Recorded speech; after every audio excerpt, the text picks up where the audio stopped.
समाज का, चाहे वो कांग्रेस रही हो, चाहे समाजवादी रही हो, चाहे आज भाजपा की सरकार चल रही है, इन सभी लोगों ने संविधान की तमाम आर्टिकल या धाराओं को बदल करके हमारे लोगों का नुकसान किया है। अब इस बात को हम नहीं समझ पाते कि नुकसान कहां से हो रहा। अगर जिस दिन ये समझ जाएं तो इस प्रदेश के, इस देश की आम जनता बहुजन समाज के अलावा किसी को वोट देवे ही न करे। सही बता रहा हूं। अब उस पे हम प्रकाश डालेंगे। बड़ा सा ध्यान दीजिए, जो बहन जी ने काम किया है, अगर उस काम को हम लोग booth wise, polling booth wise जा करके ऐसे ही जैसे आज यहाँ इकट्ठा हुए हैं, ऐसे इकट्ठा होके बता दें तो हमारा कोई बूथ हार नहीं सकता, कोई बूथ नहीं हार सकता। लेकिन लोगों को इकट्ठा तो होना पड़ेगा। बातें ध्यान से सुनो, बात बंद कर दो अध्यक्ष जी। हम देख रहे हैं बार बार बुला के डिस्टर्ब कर रहे हो आप। इस बात को समझो क्या होना चाहिए। अभी 2 बूथ का दिए हो, उसमें भी जाति आंकड़ा नहीं लिखे हो। 2 बूथ के लोग भी पूरे मिले नहीं हमको। अलग से दिमाग मत लगाओ। ये काम भाई सौंपा, इसको करो। मैं बता रहा हूं, इसको अगर कर लो तो कोई बूथ नहीं हार सकते हो। किया बहन जी ने जो काम किया, इस देश में वोट पड़ना शुरू हुआ 1952 में। कब शुरू हुआ? 1952 में। और वोट का अधिकार डॉक्टर B.R. अम्बेडकर साहब ने सभी जाति, धर्म, समाज को बराबर का अधिकार दिया है। और अक्सर आप जब बाबा साहब की तस्वीर देखते हो, जब अक्सर आप तस्वीर देखते हो तो एक हाथ में बाबा साहब के संविधान होता है। ध्यान दीजिए मेरी बात को। एक हाथ में संविधान होता है और एक हाथ से इशारा करते हैं। यही तो देखते हो। क्या इशारा करते हैं बाबा साहब? बाबा साहब इशारा कर रहे हैं, बड़ी मेहनत से हमने इस संविधान में, इस देश में रहने वाले सभी जाति, धर्म, समाज को एक वोट का अधिकार दिया है। अगर इस वोट का सही उपयोग आपने कर लिया तो इस देश का हुक्मरान बहुजन समाज बन जाएगा। अगर सही उपयोग कर लिया तो, क्योंकि वोट सबसे ज्यादा किसका है? सबसे ज्यादा बहुजन समाज का है। अगर वोट के बल पर राज करना है तो आपके अलावा कोई राज नहीं कर सकता।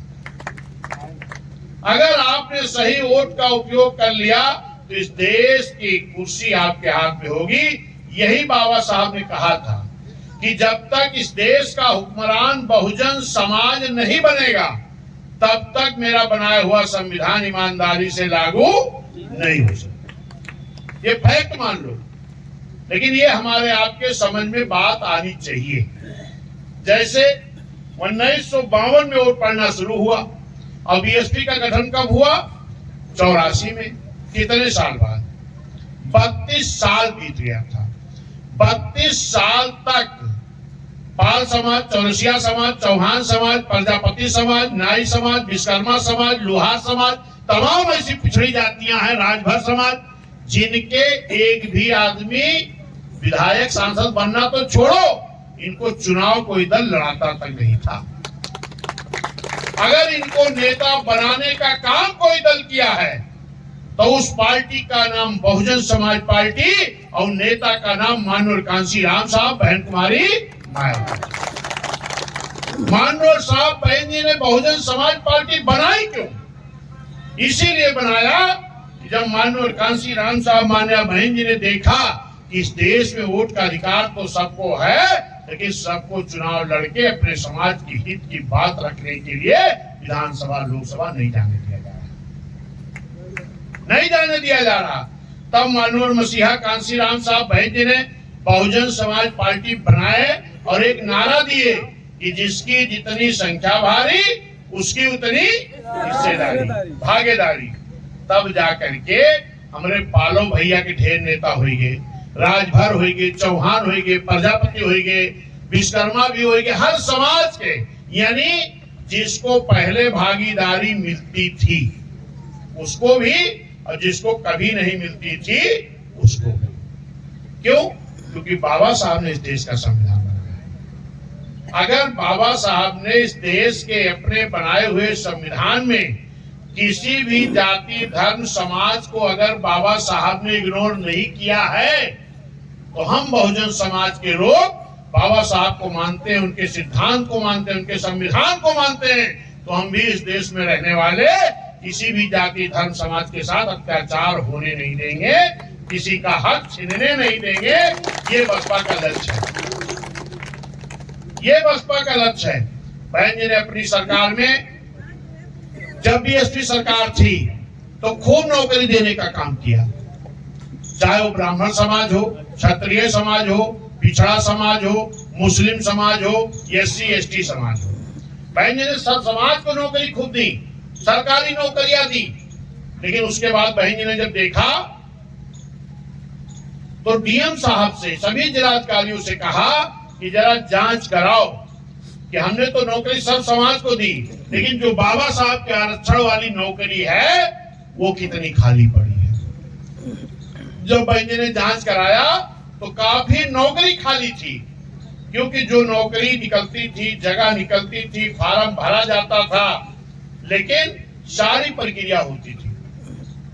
लास्ट में जब ये मालूम हो जाता था कि आरक्षण वाली नौकरी है, तो कुछ अधिकारी ऐसे रहते थे बिना वजह के एक चिट्ठी लिख देते थे, क्या इस पद के उपयुक्त कैंडिडेट ना मिलने के नाते ये भर्ती निरस्त। समझ आया कि नहीं?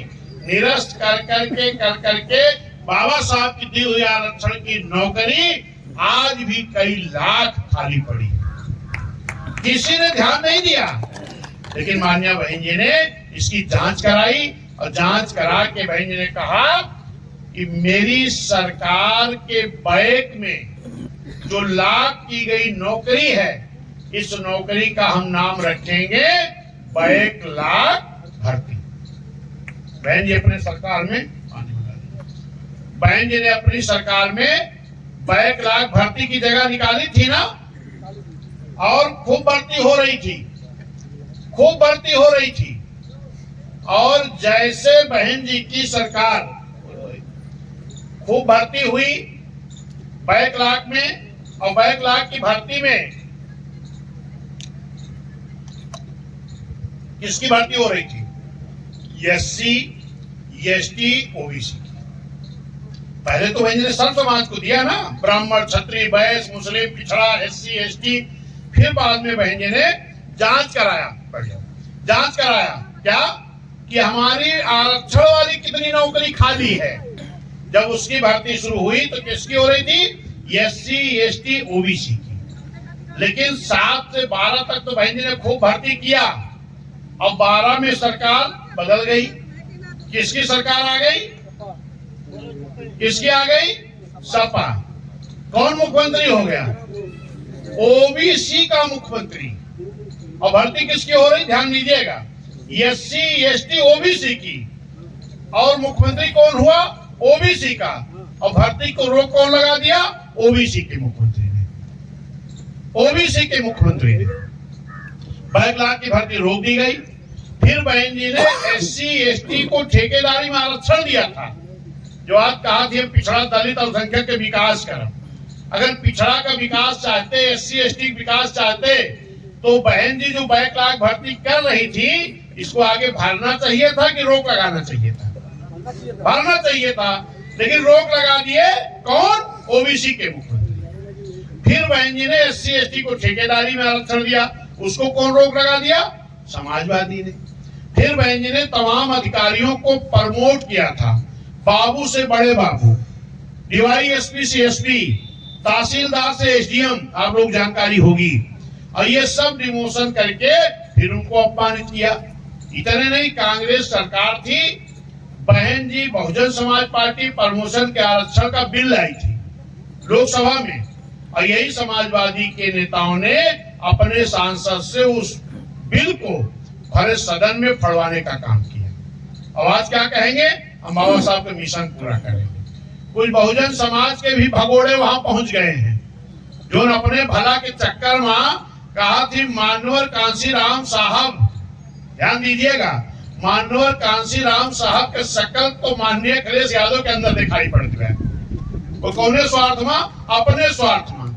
नहीं तो जरा एक चीज बतावा, मानवर कांसीराम साहब के नाम से बहन जी ने एक जिला बनाया था, अलीगढ़ मंडल में एक जिला बना था जिसका नाम रखा गया था मानवर श्री कांसीराम साहब नगर। सही है ना? उस जिला के बदली से अखिलेश भैया मानवर कांसीराम साहब के नाम से जिले को नहीं हजम कर पाए। अब कुछ हमारे सांसद बने हैं हमारे समाज के, वो कहा जिनके अंदर हमें मानवर साहब दिखा था। अगर मानवर साहब के नाम से बने एक जिले को नहीं हजम कर पाए तो मानवर साहब की विचारधारा कब हजम कर पाएंगे? कर पाएंगे। बाबा साहब के नाम से बहन जी ने जिला बनाया था भीमनगर। वो भीमनगर बदल के संबल किसने किया? समाजवादी ने। सुल्तानपुर से अलग जिला बना था, उसका नाम बहन जी ने रखा था छत्रपति साहू जी महाराज नगर। छत्रपति साहू जी महाराज कौन थे?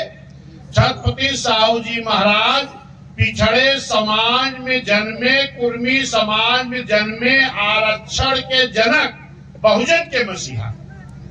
उनके सम्मान में अगर बहन जी ने जिला बनाया तो उस जिले को एक ओबीसी समाज के मुख्यमंत्री हमारे अखिलेश भैया, एक ओबीसी के महापुरुष को भी नहीं हजम कर पाए।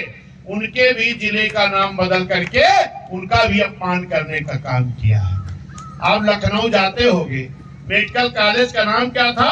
छत्रपति साहू जी महाराज मेडिकल कॉलेज है। अब कौन नाम से होगा?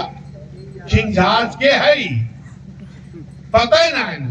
ये ओबीसी के बात करने वाले मुख्यमंत्री हैं, तो जरा ये बात समझेगा पड़े आपका। ये तो समाजवादी के दशा है।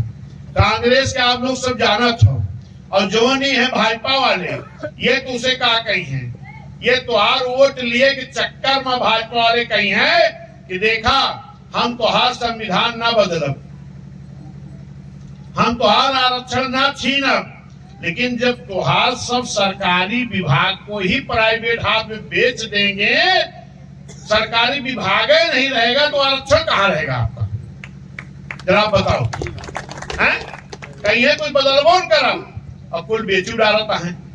आपने 24 में देखा, चुनाव में जब 2024 को चुनाव हुआ तो दल अलग अलग क्यों बनते हैं? क्योंकि अलग अलग लोगों की विचारधारा होती है, इसलिए अलग अलग दल बनाते हैं। अगर एक ही विचारधारा हो तो अलग अलग दल बनाने की जरूरत क्या पड़े? उसी विचारधारा के साथ शामिल हो जाए ना। लेकिन आपने देखा 24 चुनाव जब हुआ तो 38 दल के लोग, अलग अलग विचारधारा के अलग अलग दल के लोग कुर्सी के लिए एक हो गए भाजपा के साथ। क्या बताए? एनडीए गठबंधन। और समाजवादी कांग्रेस साथ कितना इकट्ठा हुए? 38 दल, 28 दल। भाजपा के साथ 38 दल और इनके साथ 28 दल, वह बनाए एनडीए और ये बनाए इंडिए। और एक जने कहीं हम तुहार संविधान 400 पार लाओ तो बदल दे, तो एक जने कहा कहीं हम संविधान बचाओ। ये तो हुआ। हमारे लोगों बीच में कहीं देखा ही भाजपा वाले संविधान बदल दे, हमें कुल उठ दे जाए। ये नहीं समझ पाए कि बाबा साहब पहले ही कहे थे कि हम संविधान इतना मजबूत बना के जा रहे हैं, इतनी आसानी से इसको बदला नहीं जा सकता। उसकी आर्टिकल को बदल कर नुकसान किया जा सकता है, जो समाजवादी कांग्रेस ने भी खूब किया है। मैं भी गिनाया ना बहन जी, संविधान के तहत ही आपको बैकलॉग भर्ती दी, संविधान के तहत ठेकेदारी का आरक्षण दी बहन जी, संविधान के तहत ही आपका प्रमोशन का आरक्षण दी। लेकिन ये सब आर्टिकल को बदल के आपका बदलने का काम किया। आज इस सरकार जो चल रही है, आज उत्तर प्रदेश की आम जनता, चाहे जोनी बिरादरी को, वो सब सरकार देखेगी 7 से 12 तक माहिन जी के सरकार रही पूर्ण बहुमत के। कहा केहू के गठबंधन साथे रहा का जरा बोला 7 से 12 तक बीएसपी ने पूर्ण बहुमत की सरकार बनाई थी। कैसे? जनता का गठबंधन तैयार करके। किसका? जनता का, दलों का नहीं। आज मैं वही जनता का गठबंधन बनाने के लिए आपके पोलिंग बूथ पर आया हूं। ऐसे ही हर पोलिंग बूथ पर जाके हमें जनता का गठबंधन तैयार करना है। क्या जब सब समाज के लोग जनता का गठबंधन तैयार करके हाथी को वोट दे देंगे तो दूसरे दलों पर बचेगा क्या? बताओ, हमें बचेगा कुछ? तो हमें जनता का गठबंधन तैयार करना है। कैसे? जैसे 2007 में तैयार किया था वैसे 2027 में तैयार करना है। अब आप बताओ, उत्तर प्रदेश की जनता 7 से 12 तक बहन जी की सरकार को देखा, 12 से 17 तक समाजवादी को देखा और 17 से अब तक भाजपा को देख रही है। हर समाज के लोग देख रहे हैं ना। सपा की सरकार में हजरतगंज जैसे शहर में वरिष्ठ अधिकारी, सीओ जैसे अधिकारी को बोनट पे बैठा के घुमाया गया। इतना बड़ा जंगल राज का है। जियाउल हक जैसे आईपीएस सीओ जैसे अधिकारी को हत्या की गई। मुजफ्फरनगर जैसे शहर में दंगे हुए 50,000 से ज्यादा हमारे लोग घर से बेघर हो गए। क्या इसी को आप कानून का राज कहोगे? हैं? और आज इस भाजपा की सरकार में आए दिन आप सुनोगे, खास तौर पर एससी, एसटी, ओबीसी, मुस्लिम समाज के ऊपर या अन्य समाज के, गरीब समाज के ऊपर लगातार अत्याचार हो रहा है।